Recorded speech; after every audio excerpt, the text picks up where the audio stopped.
Goodbye to Grace. No guards moved to stop them as they made their way across the drawbridge into Grace's palace. Here's hoping for no prison sentence in Grace's tower this time, eh? Zeke laughed. Remy found it hard to laugh at Zeke's joke, considering the circumstances.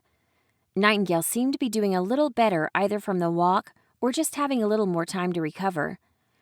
I didn't get to see the tower, but you guys all saw my house. That doesn't seem fair, Remy said. Oh, it was fair. Zeke gestured up at one of the towers, crooked and covered with spikes. We had to climb down at night to escape. Only Nightingale had any fun.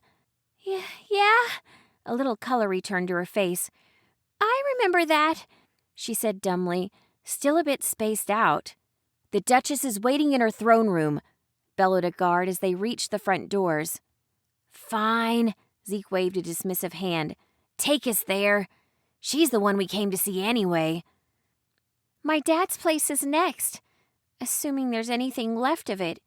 Remy sounded regretful. As it turned out, they wouldn't need to make a second trip.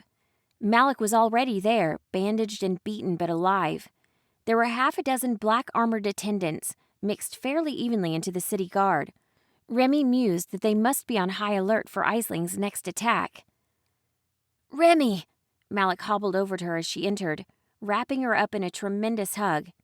At that moment, all Aisling's claims about Malik seemed clear for the absurdity they really were. I'm so sorry, Remy. I had no idea she was going after you.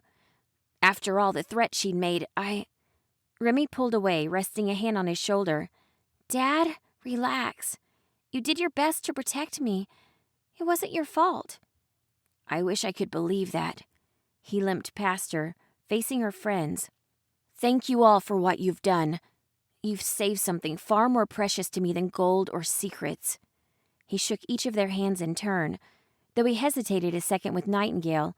As if he expected bitterness from her, he was pleasantly surprised by her worn neutrality. Thank you for bringing my daughter back to me. The Black Hand will pay its debt to you, Nightingale. On that, you have my word. Malik held out his hand towards Nightingale. She looked down at it, unsure what she was seeing. In the palm of his hand, Malik had a black ticket. On its face, a strange orange symbol glowed, the symbol of the Black Hand. Nightingale didn't want to be rude and reached out, tucking the object away. Thanks? She questioned, not sure what the ticket would be used for. Zeke was first to escape from Malik's gratitude, making his way to Grace's throne. Romstead's Duchess hadn't moved during the display and sat with arms folded. Well? She's dead. Zeke dropped his pack unceremoniously from his shoulders, rummaging around in it. A few seconds later, he lifted the hegemonics high with one hand for her to see. We tracked her down. Saved Remy. But Aisling? Zeke shivered. Remy echoed the movement, remembering the look on Aisling's face before she died. She was killed by her body. It's gone. There wasn't anything left to bring back. Grace beamed down at them from her throne, all suspicion and anger gone. Really? Zeke looked down, expecting to be scolded. You're sure? Grace raised an eyebrow. Zeke frowned and nodded. I'm sorry, cousin. We wanted to bring her back alive, but... That's wonderful, Grace said, slapping her hands together with a smile. What? Zeke stammered, looking up at her confused. They'd done poorly. Someone died. They even snuck out of her tower against her will. Wasn't she pissed? You're all far less incompetent than you look. She stuck out her hand, then expectant. My property? Zeke stood dumbfounded for a full second or two before handing the hegemonics over to her. Grace took the box, twisting it once to test that it still worked. The colors changed just as they always did, and she tossed it casually through the air to Malik. He caught it, handing it in turn to one of his black-armored guards. It vanished under a robe, and Remy hoped she would never see it again. We're leaving, Zeke called, before nightfall. Grace was almost instantly back to being bored. Fascinating, she waved dismissively. Safe travels then, cousin. You're not mad? Nightingale sounded almost like herself again, Or at least close. After we broke out last night? Grace turned, looking them all over. After what you've done for me, we're square. So long as we agree for the mutual benefit of all concerned to keep quiet about these last few days. I figure you don't mention this whole fiasco next time you see Balthazar. And I forget that I even knew you were here.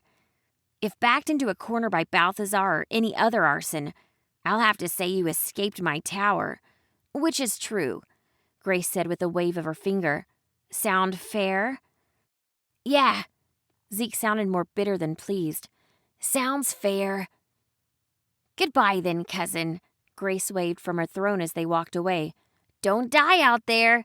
A few decades from now and you might even be useful. Before turning to leave, Remy hugged her father again. Thanks, Dad. So you're leaving then? To help Nightingale? Malik sighed. I have to. She's done a lot for me. She's my friend, Dad. Even if you don't get along with her family. Remy smiled at Malik. We're going to make one last stop at Patrick's Dragon Arms for some gear. Then, the road. Malik nodded. Make sure you get your gear back at home before departing. Right. Until next time. Remy waved and skipped to join her departed friends.